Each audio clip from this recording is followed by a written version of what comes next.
지금까지는 이른바 이 국민국가 비슷한, 다시 말해서 이제 한 나라별로 쭉 이야기를 했는데, 이제 시즌 2에서부터는요, 종합국가란 말은 없지만은 제가 편의상 정리한 이야기인데, 그러니까 다민족 국가 그리고 여러 가지 인종, 문화, 종교 섞여 있는 옛날에 제국이었던 나라든지 아니면 제국의 성격을 가진 그런 나라. 그래서 요즘엔 제국이 없으니까 이 말하자면 국민국가라기보다는 종합국가에 가까운 나라들에 대해서 쭉 말씀을 드리겠는데, 우선 제일 먼저 스페인이 그렇죠. 스페인도 한때 세계를 지배했던 그런 남아메리카의 종주국이었던 그런 제국적인 나라였고, 그 다음에는 이제 러시아 편이 들어가는데, 러시아는 제국이 있었죠. 최근까지 존재했었던 그 오스만 제국, 오늘날의 터키의 전신이었던 오스만 제국, 말하자면 아랍 세계 내지는 이슬람 세계의 총체였던 오스만 제국. 그 다음에는 이제 본론적으로 우리와 진짜 이웃나라 먼 나라인 중국, 일본, 미국에 대해서 쭉 이야기를 해볼까 합니다. 그런데 이제 역사를 쭉 보다 보면은요, 참 그동안에는 서양이 압도적으로 동양을 누르고 이 세계를 지배해온 건 사실입니다. 지금은 이제 중국이 굴기를 해가지고 그들 말로 미국하고 이제 1대1로 대결을 한다 그래서 미국은 중국을 어떻게 억누르냐 해가지고 아주 난리인데, 그 원인을 한번 우리가 살펴봐야 되겠는데요. 그 이야기를 우리가 어떤 식으로 보냐니까, 동서양은 무엇을 가지고 서로 발전을 해왔고, 그리고 동서양의 충돌이 어떻게 서양의 승리로 끝났고 그것은 어떻게 진행되는가, 거기에 대해서 말씀을 드리고자 하겠습니다. 20세기는 상당히 시대가 격변한 시대였죠. 두 변의 세계대전을 치르고. 그래서 우리가 한번 생각해 봅시다. 20세기에서 인류 역사에서 가장 성공한 나라가 있다면 어떤 나라들일까? 제가 볼 땐 일단은 미국이라고 보고 싶습니다. 미국이 1차 대전 전까지만 하더라도 유럽에서는 삼류국가 취급을 받았거든요. 별 볼 일 없이. 물론 이 19세기 말에는 굉장히 경제 대국이 되긴 했지만, 그래도 전통적 뿌리라든지 이런 걸 볼 땐 영국에서는 이렇게 미국 알기를 조금 좀 하류국가 비슷하게 봤는데, 어쨌든 1차 대전, 2차 대전을 겪으면서 미국이 세계 최강대국이 된 게 사실 아닙니까? 그러다 보니까 미국은 어쨌든 20세기에 최고로 성공한 나라입니다. 두 번째로는요, 지금은 존재도 없이 공중분해 되어버렸지만 소련도 제가 볼 땐 20세기에 성공한 국가라고 봅니다. 지금은 없지만. 왜? 러시아 제국이 멸망하고 소련이란 세계 유일의 사회주의 국가를 만들어서 그 나라가 히틀러의 침략을 막고 그 소련뿐 아니라 그 유럽을 지킨 그런 하나의 공산주의 종주국이 되었고, 그 미국과 쌍대, 그 초강대국으로서 세계를 이끌어온 역사를 볼 때 분명히 소련도 성공한 나라입니다. 그 다음에 세 번째로는요, 제가 볼 때 20세기에 성공한 나라로 일본을 들겠습니다. 일본이란 나라는 19세기까지만 하더라도 정말 이 아시아 대륙 맨 끝에서 그냥 지도상에서만 알지 잘 알지도 못하는, 그냥 게이샤나 뭐 스시 정도만 알던, 그리고 또 뭐 우키우에라고 해서 목파나 의해가지고 유명해졌습니다만은, 그렇게 극히 알려지지 않았던 나라가 명치유신을 통해서 대대적인 대개혁을 이룬 다음에 아시아의 유일한 초강대국이 돼가지고 중국 대륙을 침략하고, 1990년 버블 경제가 꺼질 때까지만 하더라도 뭐 동경 땅만 팔면은 미국 대륙 전체를 살 수 있다는 할 정도로 그렇게 경제 대국이 되었던 일본도 분명히 20세기에 성공한 나라입니다. 네 번째로 20세기에 성공한 나라를 들려면 전 독일을 들고 싶습니다. 흔적도 없던 이 유럽의 삼류 국가에서 프로이센 제국이 나중에는 이것이 독일 제국으로 통일한 다음에 20세기 들어와서 전쟁에서 2번 지고 2번 다 부흥을 해서 이 유럽 경제에서 제일 앞서 나가는 탄탄한 경제 대국으로 우뚝 일어선 걸 보더라도 20세기에 가장 성공한 나라는 미국, 소련, 구소련, 일본, 독일을 들 수가 있습니다. 그렇다면 20세기에 제일 실패한 나라는 어딜까요? 많은 나라들이 실패했죠. 왜냐하면 식민 제국주의에 의해서 망한 나라도 많고 그렇지만, 이 우리하고 가까운 나라를 볼 때는 제일 대표적인 나라가 청제국하고 조선입니다. 왜? 나라가 망하지 않았습니까? 나라가 망했기 때문에 청제국은 1924년에 공식적으로 망했지만 실질적으로 망한 것은 1912년이에요. 왜 그러냐? 신해 혁명이 1911년에 일어나서 이 청제국도 일단 망하게는 안 두고 이름만 살려놨는데 자금성 안에만 존재시켰죠. 그래서 공식적으로 멸망한 것은 1924년인데 어쨌든 나라가 완전히 없어졌으니까 20세기에 가장 실패한 나라는 중국, 즉 청제국이었죠. 그 다음에는 1910년에 일본에게 병탄당한 조선도 실패한 나라죠. 그렇지만 1945년 이후에 해방이 돼서 오늘날 우리가 경제 기적을 일으키긴 했습니다마는 20세기 초에 하여튼 실패한 나라, 가장 실패한 나라 중에 하나가 조선이었다는 것은 부정할 수 없는 사실입니다. 그렇다면은 21세기에 들어와서 20세기에 성공한 나라들의 현주소는 어디인가? 이 성공한 나라들이 어떻게 되었나 한번 볼까요? 미국은 아직까지도 세계 유일의 초강대국입니다. 근데 아마 세계 전체 어디를 가도 미국 좋아하는 나라 별로 없을 겁니다. 특히 트럼프 대통령이 들어와 가지고 그렇게 막 휘젓고 아메리카 퍼스트 하면서 그냥 아주 단도직입적으로 그 국가 이기주의를 내세우면서 나라의 문턱도 높이고 그다음에 차별이라든가 이런 걸 해서 미국이라는 나라가 세계를 리드하는 국가에서 오늘날에는 가장 미움받는 나라가 아닌가. 그다음에 구소련을 보죠. 그것은 1991년에 없어져 버렸어요. 완전히. 공중분해돼 버렸죠. 그래서 이 구소련이라는 거대한 나라가 15개 독립공화국으로 분해돼 버렸습니다. 그리고 그 후예로 남은 러시아는 지금 15개 공화국 중에 하나로서 지금 과거에 소련이 누렸던 그런 영화화 권력은 누리지 못하고 있는 것이 현실이죠. 그렇다면 일본은 어떤가요? 일본이 20세기에 성공한 나라죠. 근데 1990년대 버블이 꺼지면서 일본 경제가 침체기에 들어가서 솔직히 아직까지도 비실비실하는 건 사실이죠. 그래서 30년 동안 길을 잃고 헤매고 있는 일본도 오늘날 세계를 리드하고 있는 나라다. 이렇게 얘기할 수는 없습니다. 그런데 여기서 유일하게 독일은 아직까지도 이 네 나라 성공한 네 나라 가운데 유럽 경제를 이끌고 있는 한해 잘 나가고 있는 그런 나라란 이야기죠. 자, 그렇다면 이것이 이런 나라들의 부침이라는 것이 어떻게 이루어지는 것이냐. 그래서 이제 20세기에서 실패한 나라인데 21세기에 들어와서 또 성공하는 나라의 대표적인 나라가 청제국과 그다음에 우리 조선 대신에 등장한 대한민국과 중국이라는 이야기죠. 산업화에도 성공하고 민주화에도 성공한 세계 유례가 없는 국민이다. 이렇게 얘기를 하지만 어쨌든 대한민국은 지금 뭐 BTS다 뭐다 해가지고 그 한류가 세계를 휩쓸고 있고 뭐 손흥민 그런 식으로 또 이 스포츠 모든 분야에서 두각을 나타내는 지금 21세기에서 가장 성공하고 있는 나라에는 분명하죠. 또 중국도 100여 년간의 그 참 수모를 당하던 그런 나라가 1978년 덩샤오핑의 개혁 개방을 통해 가지고 오늘날에 와서는 당당하게 미국과 맞서는 G2에 올라서지 않습니까? 이거 보면은 제일 실패했던 나라가 가장 성공하는 나라로. 그러니까 세상이라는 것이 마구 바뀌고 있다. 이제 이런 이야기를 들 수가 있는데 우리는 여기에서 근본적인 이유를 한번 찾아봐야 될 것 같습니다. 사람들이 얘기할 때 서구 근대화의 근간이 뭐냐? 그러면 세 가지를 들죠. 그리스 정신. 그 다음에는 그 로마법. 그 다음에 세 번째는 유대교와 기독교. 근데 유대교와 기독교는 근본적으로 유일 절대신을 섬긴다는 면에서는 같은 맥락이죠.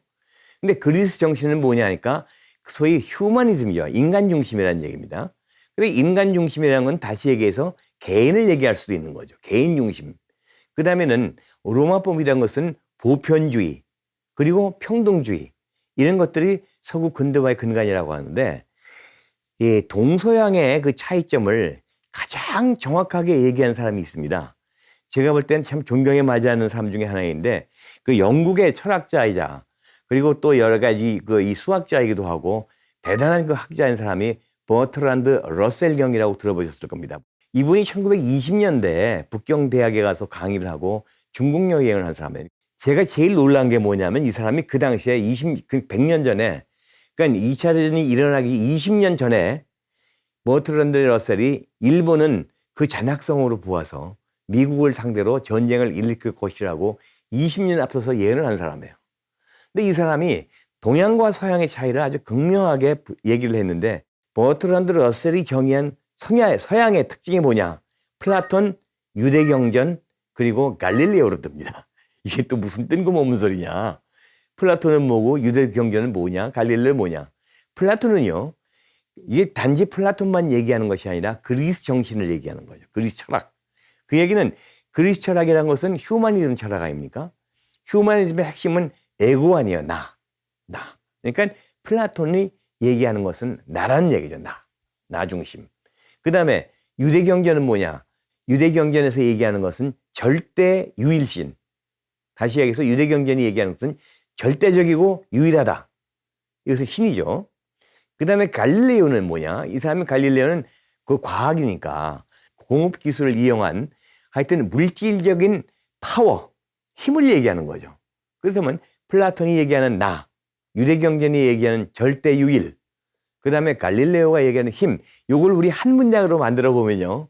나는 절대적이고 유일한 힘이다. 이것이 서양인들의 기본 멘탈리티라 이거죠. 그러니까 나는 절대적이고 유일한 힘이니까 굴복시키거나 굴복당하지 타협하거나 공존은 없는 거 아니에요. 그렇기 때문에 이것의 종착점은 뭐냐면 식민주의로 간다는 얘기예요. 그렇다면은 동양의 멘탈은 무엇이냐? 버트런드 러셀이 정의한 것은 노자, 공자, 석가입니다. 그렇다면 이것이 무엇을 얘기하느냐? 노자는 자연과 자아에 대한 성찰과 조화예요. 자연이죠, 자연. 자연을 중요시 여겨서 자연과 자아에 대한 성찰과 조화란 말이에요. 근데 공자는 뭐냐? 공자는 사회에 대한, 소사이어티에 대한 성찰과 조화란 이야기죠.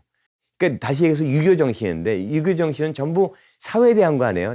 삼강오륜이 전부 인간관계 아니에요. 부자관계, 군신관계, 부부관계, 남녀관계, 형제관계, 친구관계.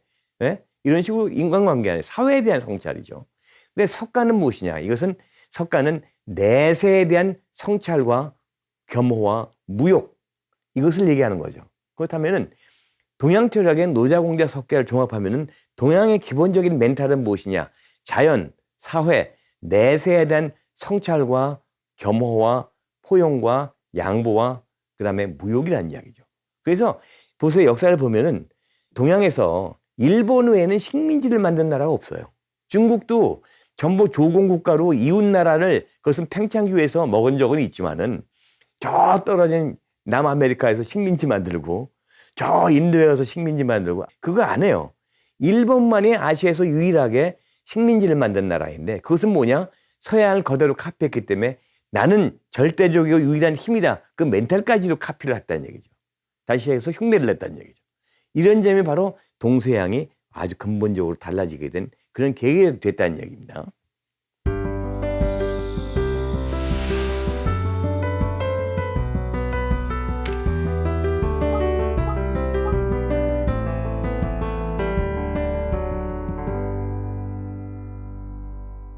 그런데 이렇게 쭉 양쪽이 서로 다른 멘탈인데 이제 충돌을 하기 시작하죠. 충돌하기 시작하는데 그보다 먼저 서양이 동양보다 물질적으로나 모든 면에서 앞서기 시작한 해를 이 학자들은 일반적으로 1776년이라고 얘기합니다. 왜 하필이면 콕 집어서 1776년이냐? 그 해에 아주 세계적인 사건이 두 가지가 일어났어요. 하나는 미국 독립선언이 1776년에 벌어지죠. 그죠? 이 이야기는 뭐냐? 서구적인 시민민주주의의 원칙이 확립된다는 얘기죠. 즉, 우리가 얘기하고 있는 민주주의의 깃들이 잡힌 것이 바로 미국 독립선언이라는 얘기입니다. 신기하게도 같은 해에 애덤 스미스의 국부론이 발표됩니다. 참 희한한 얘기죠. 같은 해예요. 이게 뭐냐? 국부론은 서구적 자본주의 이론의 성립이라는 얘기입니다. 그래서 1776년이 서구적 자본주의의 이론이 확립되고 그리고 서구적 민주주의의 원칙이 확립됐기 때문에 이것이 발달해서 서구 중심주의가 동양과 전 세계를 제패하기 시작한 하나의 추월의 계기가 되었다는 이야기입니다. 그 전까지는 중국이 앞서 있고 뭐 그랬다고 하는데 그렇다면 동서양이 직접 충돌하게 된 계기가 뭐냐니까 인도를 먹기 시작한 이 영국이 중국과의 교육을 하기를 원합니다. 그러니까 거기에는 군대도 동원해야 되겠고 여러 가지 비용이 드니까 이 영국 정부에서는 돈을 안 대줘요. 동인도 회사 세워가지고 너희들 알아서 독립채산제로 해라 그러니까 중국과의 무역으로 이익을 남기려고 중국의 천자를 만나러 갔는데 천자가 만나줄 리가 없죠. 중국에서 볼 땐 전부 오랑캐니까. 그래서 1793년에 조지 맥카트니라는 사람이 영국 여왕의 사신으로 이 걸룡제를 만나러 갑니다. 근데 중국이 얘기하는 것은 만나고 싶다면은 한번 뵙게는 해주겠다. 대신에 예의를 갖춰라. 그 예가 뭐냐니까 309 고두리라고 들어보셨습니까? 이 중국 천자를 만날 때는 3번을 절하고 3번을 무릎 꿇고 절하고 한 번 절할 때마다 머리를 3번 바닥에 찧어야 됩니다. 이게 서양 사람한테는 있을 수가 없는 얘기죠. 그래서 여러 가지 난항 끝에 결국은 무릎을 꿇기로 절중을 했는데 딱 기껏 만나보니까 천자가 하시는 말씀이 조공 바쳐라. 조공 바쳐. 조공이란 개념이 없잖아요. 조공이라서 윗사람한테 바치는 거니까. 그렇기 때문에 이때 이 영국 사람들은 힘으로밖에 이 중국을 열 수가 없다. 이제 이런 가닥을 잡혀가게 되는 거죠.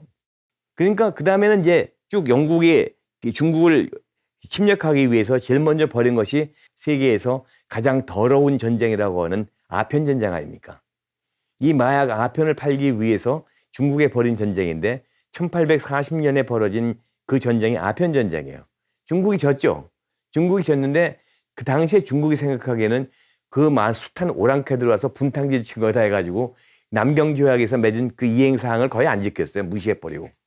그러니까 열받아가지고선 영국, 프랑스가 연합군을 만들어가지고 다시 한번 중국을 쳐들어가죠. 이것이 제2차 아편전쟁인데 이것은 굉장히 심각한 상황이었습니다. 왜냐하면 1860년에는요. 그때 러시아도 숟가락을 올려놨는데 이 영국과 프랑스의 연합군이 북경을 점령해가지고 이화원을 불태우고 모든 걸 약탈해 갔어요. 그러니까는 심지어는 청나라 황실이 열하로 도망갔잖아요. 그만큼 생각하니까는 이것이 전체 세계, 특히 아시아, 일본, 중국에게 엄청난 쇼크를 준 거예요. 몇만 명도 안 되는 오랑캐 그 군대에게 대청 제국이 그렇게 일방적으로 진다는 게. 또 예를 들어서 러시아는 지금 블라디보스토크가 그때 뺏긴 겁니다. 이게 1860년에. 연해주가 그때 뺏어갔죠. 자기네 숟가락 얹었다고. 이런 식으로 중국의 굴욕의 역사가 시작되기 시작한 것이 100년 이상 유지가 됐다는 얘기죠. 그래서 이제 아편 전쟁을 딱 보니까 일본이 큰일 났거든요. 저게 언제 우리가 당할지 모른다. 1860년에 아편 전쟁이 일어나니까 1868년 일본은 완전히 환골탈태하는 이 발끝부터 머리끝까지 완전히 바꾸는 국가를 바꾸는 명치 유신, 메이지 유신을 단행해가지고 군사 정권을 물리치고 1867년에 대정봉환, 그러니까 권력을 막부에서 천황에게 돌려주는 근본 제도를 개혁해가지고 이때 서양을 쭉 모방하기 시작하는데 그때는 하나의 모델이 없으니까 영국, 프랑스, 독일을 쭉 봤는데 거기서 받아들여온 가장 큰 멘탈이 뭐냐니까 나는 절대적이고 유일한 힘이다. 그것까지 받아들인 거예요. 그러니까 타협이 없고 무조건 일방적으로 아시아의 유일한 식민 제국주의로 변한 것도 이때 아편 전쟁이 충격이었다는 얘기입니다. 근데 이게 일본이 명치 유신을 하고 나서도 전통적으로 모델이 된 국가에는 그때까지도 청나라였습니다. 중국이었어요. 중국이 워낙 문화 국가고 모든 것이 중요해 모범이 되었기 때문에. 근데 청나라에서부터 완전히 일본 사람들이 사고를 바뀐 계기가 1884년에 벌어진 청나라와 프랑스의 전쟁이에요. 지금까지 2차 아편전쟁, 60년대 아편전쟁은 연합군이었잖아요. 근데 청나라하고 그 프랑스하고 전쟁은 베트남을 두고 벌어진 전쟁인데 1884년에 그때 이 완전히 청나라 진 건 아니지만 사실상 청나라가 항복을 하고 지고 프랑스한테 베트남을 내주죠. 그걸 보면서 일본이 완전히 돌아서게 된 거죠. 그래서 그 다음엔 1885년에 탈아론이라는 게 나옵니다. 탈아론이라는 게 뭐니까 아시아를 벗어나자. 다시 이야기해서 모든 아시아적 요소를 배제하고 철저하게 유럽식으로 개조하자. 탈아론이 나온 가장 큰 그 두 가지의 하나의 목표가 탈아 입구, 다츠아 뉴오라고 그러는데 아시아를 벗어나서 입구, 유럽에 들어가자. 그 다음에 화혼양교라는 것은 Japanese spirit, 일본의 정신으로 서양의 학문과 지식을 더 발전시켜 나가자. 그러니까 완전히 그 아시아를 다 버린 거죠. 그래서 음력 버리고 한약 버리고 뭐 모든 걸 다 동양경은 다 버렸어요. 군사적인 것은 육군은 뭐 프로이센을 담고 독일을 담고 해군은 영국을 담고 라이프 스타일은 프랑스를 담고 이런 식으로 완전히 받아들인 거죠. 근데 이것이 1990년대까지 일본이 승승장구하고 2차 대전 일으키고 등등 할 때까지는 잘 먹어 들어왔죠. 근데 오늘날에 와서 21세기에 들어와 가지고 창의력의 시대 그리고 정체성의 시대에 들어와서는 이것이 전혀 발목을 잡는다는 얘기죠. 일본에. 왜? 탈라 입구. 동양 사람이 일본이 아시아를 벗어나서 유럽이 된다. 이것은 자기 부정 아닙니까? 자기 부정이에요, 이건. 그러니까 정체성의 상실이죠. 국가 정체성. 그다음에 화혼양제라는 것은 일본의 정신으로 서양의 지식과 학문을 더 발전시키자는 얘기인데 이것은 모방복지아니에요. 창의가 아닙니다. 그렇기 때문에 21세기 창의력 시대에 일본이 허덕대고 있는 이유가 바로 이러한 자기들의 승승장구한 부흥의 하나의 그러한 모토가 이리 와서는 발목을 잡고 있다 이런 이야기죠. 전쟁이라는 것이 저기 20세기 두 번 크게 벌어졌잖아요. 1차 대전, 2차 대전. 성격이 아주 다릅니다. 1차 대전이라는 것은 식민지 따먹기 싸움이었죠.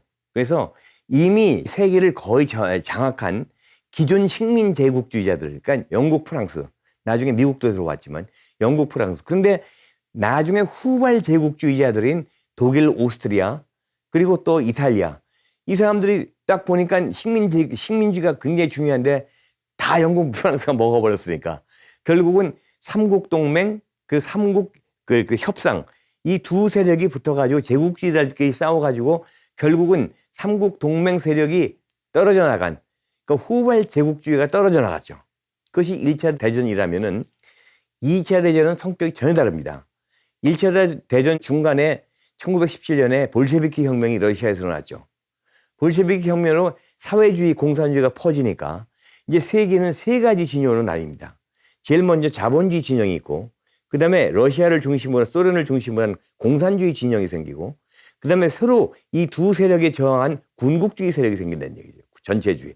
그래서 2차 대전은 자본주의와 아주 적대주의고 반대인 공산주의가 한편이 돼서 군국주의를 추출하고자 한 것이 바로 이 2차 대전인데 거기서 일본도 이 군국주의 세력이었기 때문에 밀려나왔죠. 2차 대전이 되면서 공산주의가 쭉 퍼져나가죠. 왜냐니까 이게 유럽을 구제한 것이 미국이라기보다는 이게 스탈린이었거든요. 당시에. 독소 전쟁에서 소련이 승리를 하면서 굉장히 그때 아무도 유럽 대륙에서는 히틀러를 못 건드렸는데 그 히틀러를 결과적으로 거꾸로 들인 것이 소련이었기 때문에 소련과 스탈린은 정말 영웅의 나라와 영웅적인 지도자였고 많은 그 동구권 국가들이 자발적으로 사회주의화한 그런 경우가 있습니다만은 2차 대전 후에 그 다음에는 결과적으로 자본주의와 세력이 늘어난 공산주의 대열이 됐잖아요. 그것이 냉전으로 흘러갔고 근데 냉전 시대를 거쳐가지고 이 소련이 해체가 됐다는 얘기죠. 이런 식으로 해서 미국의 유일 초강대국 체제가 됐다가 이제 다시 중국의 부상으로 다시 동서대립의 시대로 왔다는 얘기입니다. 그렇다면은 세계는 어떻게 변해왔느냐. 과거에는 뺏고 빼앗는 착취경제 시대였잖아요. 식민제국주의라는 것이 식민제국주의자가 가서 싼 원료를 갖다 사와서 그것으로 공산품을 만들어서 비싸게 팔아먹는 말하자면 착취경제가 그동안의 그 세계였는데 2차 대전이 끝나면서부터 제국주의가 다 없어져 버리죠. 그러니까 제국주의자가 없어지는 것이 아니라 제국주의는 그대로 있죠. 그래서 제국주의라는 것은 여러 나라에다가 이 간섭을 하면서 자기들의 이익을 관철시키는 것을 제국주의라고 하잖아요. 그렇다고 해서 이 제국주의자들이 가서 강제로 공짜로 뺏어올 수는 없는 거 아닙니까? 어떤 불공정이지만 어쨌든 간에 착취경제에서 교환경제로 바뀌었다는 얘기입니다. 교환경제. 그러니까 식민제국주의 국가들은 당연히 위축될 수밖에 없죠.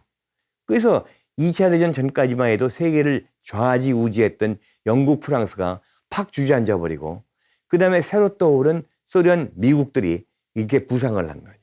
그러다 보니까 이제 세계 경제는 이러한 강대국들 중심이 아니라 세계 경제라는 것을 두고선 무한대 경쟁으로 가는 그런 체제에서는 이제는 누가 더 많이 개혁을 하고 누가 더 우수한 상품을 그리고 저렴한 가격에 내놓느냐는 그러한 교환 경제로 들어왔기 때문에 지금까지 나는 절대적이고 우월한 유일한 힘이라고 하는 서구적 산물, 서구적 멘탈이라는 것은 더 이상 통하지 않게 됐다는 이야기죠.